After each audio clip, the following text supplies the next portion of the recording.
Alors, bonjour à tous, j'espère que vous allez bien. Moi, je vais bien par la grâce de Dieu. Aujourd'hui, dans cette vidéo, on va essayer de voir comment utiliser euh, notre logiciel, c'est-à-dire notre fichier Excel développé pour les devis quantitatifs et estimatifs sur Excel. Peu importe la version d'Excel que vous avez, le fichier a été développé avec Excel 2016.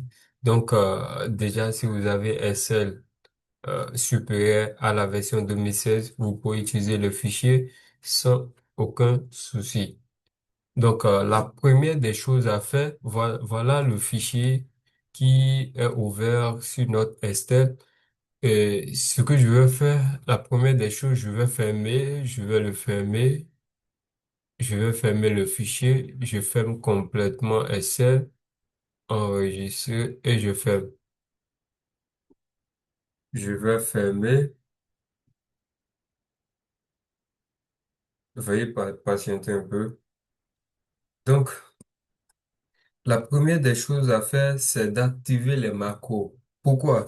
Pourquoi vous devez activer les macros? C'est très important parce que les formules, les calculs, les cases, tout ça ont été rédigés à base des macros. Donc, pour ce faire, vous devez activer les macros pour pouvoir, un instant, vous devez activer les macros pour pouvoir les mettre en exercice.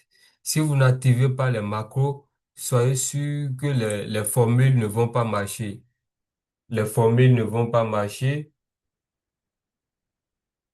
les formules ne vont pas marcher et il y a aussi des cases qui ne vont pas du tout marcher. Donc, c'est très important. Vous devez activer les macros. Voilà, voilà, voilà, je vais allumer Excel, je vais ouvrir Excel. Voilà, comme vous le voyez, Excel est ouvert. Voilà, vous voyez. Donc, la première des choses à faire, vous ouvrez un nouveau fichier, un nouveau classeur. Et je vais fermer ça. Voilà, j'ai un nouveau classeur qui est là. J'ai un nouveau classeur. Donc, qu'est-ce que je fais? Je viens d'un fichier, option. Voilà, je vais dans fichier, option, et puis je vais dans centre de gestion de la confidentialité. C'est-à-dire, c'est la première des choses que vous devez faire avant de lancer le fichier. Je viens là. Et je clique sur paramètres du centre de gestion et de confidentialité. Je clique sur ça. Ici, j'ai paramètres des macros. Voilà, c'est ça qui est là. Paramètres des macros qui est là. Voilà. Donc, qu'est-ce que je fais? Je clique sur ça. Et vous allez voir, il y a quatre options qui sont en haut concernant les macros. Vous avez désactivé toutes les macros sans notification. Désactiver toutes les macros avec notification.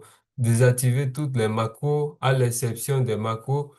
Activer toutes les macros, c'est-à-dire vous devez activer ça. Normalement, par défaut, ça doit être comme ça ou comme ça.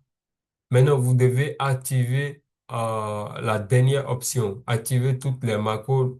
Et ça, vous dit souvent non recommandé. Ça n'a aucun souci. C'est juste pour pouvoir mettre en évidence les calculs et les formules, c'est-à-dire les formules qui ont été insérées dans le macro. J'espère que vous comprenez. Et ici, je pense que c'est toujours activé par défaut. Vous laissez ça comme ça et vous appuyez sur OK.